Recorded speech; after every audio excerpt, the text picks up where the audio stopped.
안녕하세요. 박형규입니다.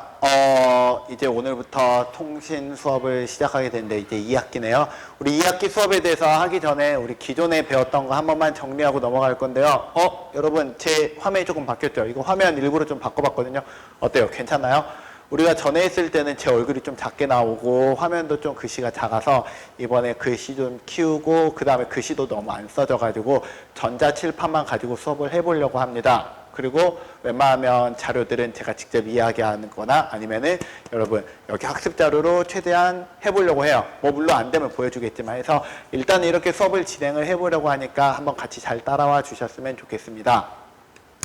그럼 이제 수업을 시작을 할 건데요. 우리 기존에 배웠던 것 다시 한번 확인해보고 해볼게요. 기술은 영역이 5가지 있다 했죠. 재건수통생, 제조, 건설, 수송, 통신, 생명이 있는데요.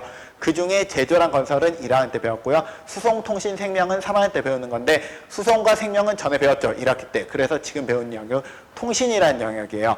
통신이라는 영역은 무엇을 뜻하느냐. 여러분들이 쉽게 생각하면 인터넷, 아니면은 뭐 SNS, 물론 그게 통신이긴 하거든요. 근데 이 통신이라는 개념을 원론적인 내용으로 가보면은 내가 너와 대화한다. 통신 영어로 커뮤니케이션이라고 부르잖아요. 그래서 대화, 의사소통에 대한 개념이란 말이에요. 그래서 제일 오래된 커뮤니케이션은 누가 뭐라 해도 언어와 문자가 되겠지. 그래서 이 언어와 문자로 시작한 과목이 바로 이 통신이라는 과목이고요. 근데 이게 이제 점점 발전을 하면서 이제 뭐 글을 쓰기도 하고 편지를 보내기도 하고 봉화를 보내기도 하고 이게 나중에 발전해서 컴퓨터와 무선통신까지 현재 이루어져 있는 거잖아요. 그래서 우리가 이걸 내용을 이야기하다 보면 무선통신에 대해서 아니면은 통신 기술에 대해서 이야기를 안 할 수가 없어서 그런 내용을 나중에 다루긴 하겠지만 실제로 거기에 가장 아래에 있는 기술에 대해서 먼저 알려드릴 거라는 것만 기억을 해주시면 되겠습니다. 자, 그래서 오늘 배울 내용은 일단 정보통신 기술이 도대체 무엇이냐, 이 정보통신 기술의 기초 개념부터 한번 잡고 넘어가 보려고 하는데요. 이 정보통신 기술을 이야기하려면 먼저 이것부터 이야기해야 돼요. 뭐냐면 자료와 정보라는 내용을 이야기해야 될 것 같아요. 여러분 자료는 영어로 뭐라 부르는지 아세요? 자료는 영어로 데이터라 부르고요. 정보는 영어로 인포메이션이라 부르죠. 이 두 가지는 우리가 좀 다른 의미를 가지고 있어요. 자료라고 말하는 것은 무엇을 뜻하냐면은 어떤 특정한 그냥 내용, 그냥 러프한 그냥 말 그대로 그냥 주변에 있는 내용을 보고 뜻하는 말을 하는 건데요. 쉽게 말하면 내 주변에 있는 편의점의 개수, 아니면 편의점이 어디 있는 편의점의 위치, 뭐 신현중학교 근처에 있는 편의점의 위치, 이런 걸 가지고 이야기할 때는 이건 우리가 무엇이라고 부르냐면 자료라고 이야기해요. 근데 두 번째 정보라고 말하는 건 이 자료를 내가 임의적으로 내가 보기 편한 방식으로 우리가 가공한 걸 보고 우리가 정보라고 부르거든요. 예를 들면 이렇게 부를 수 있지. 나한테서 가장 가까운 편의점의 위치, 또는 내가 지금 할인 혜택을 받을 수 있는 편의점이 가장 가까운 위치 등등으로 우리가 만들어내면 이거는 더 이상 자료라고 부르지 않고 이건 따로 정보라고 부른다고요. 그래서 자료란 정보의 기초 자료고요. 단순한 사실이나 값을 뜻하는데 정보란 사용자가 목적에 맞게 선택한 자료를 가공 처리하여 유용한 형태로 만든 걸 우리는 정보라고 말합니다. 그래서 말의 뜻이 조금 달라요. 자, 근데 우리 이 정보를 통신을 하겠대요. 그럼 통신이란 말이 도대체 어떤 뜻을 갖고 있냐? 통신이란 말은 어떤 매체를 통해서 너와 내가 이야기하는 걸 보고 우리는 통신이라고 불러요. 이 매체를 뭐라 부르냐면 전송 매체라 부르거든. 여러분 초등학교 때 했던 걸로 이야기해보면 이 종이컵에다 하면서 종이컵 실 꽂아가지고 상대방이랑 이야기했던 거 기억나시나요? 이런 게 바로 통신이었다는 거지. 자, 그래서 정보통신 기술이라고 부르는 건 도대체 무엇을 뜻하느냐라고 이야기하면은 사용자가 날 것 그대로의 재료가 아니라 이거를 내가 원하는 형태대로 가공 처리한 정보를 통신 매체를 통해서 너에게 보내고 내가 받는 이 과정을 우리는 정보통신 기술이라 부른답니다. 그래서 그걸 쭉 쓴 게 사용자가 목적에 맞게 선택한 자료를 가공 처리해서 다양한 통신 매체를 통해 전달하는 것이라는 말이 나오는 거예요. 아시겠어요? 자, 그럼 이런 통신을 하기 위해서는 어떤 요건을 갖춰야 되냐? 통신은 적어도 3가지의 조건을 갖춰야지만 통신이라 말해요. 첫 번째는 전달성이 있어야 돼요. 전달성, 영어로 딜리버리.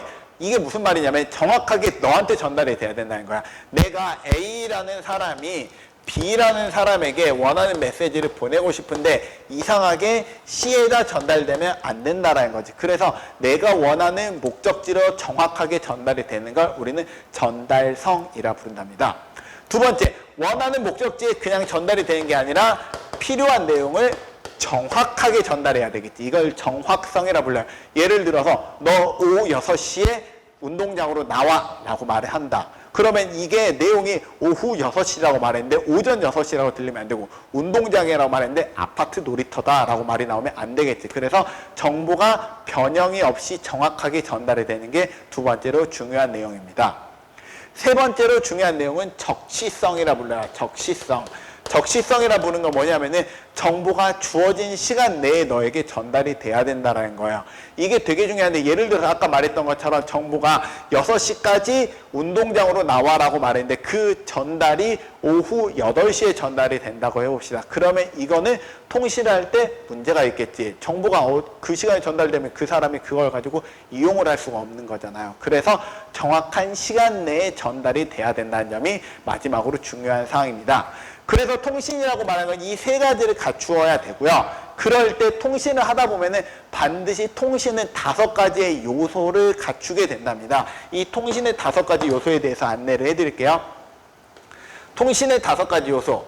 첫 번째, 보내고자 하는 사람이 있습니다. 메시지를 보내고자 하는 사람. 이걸 뭐라 부르냐?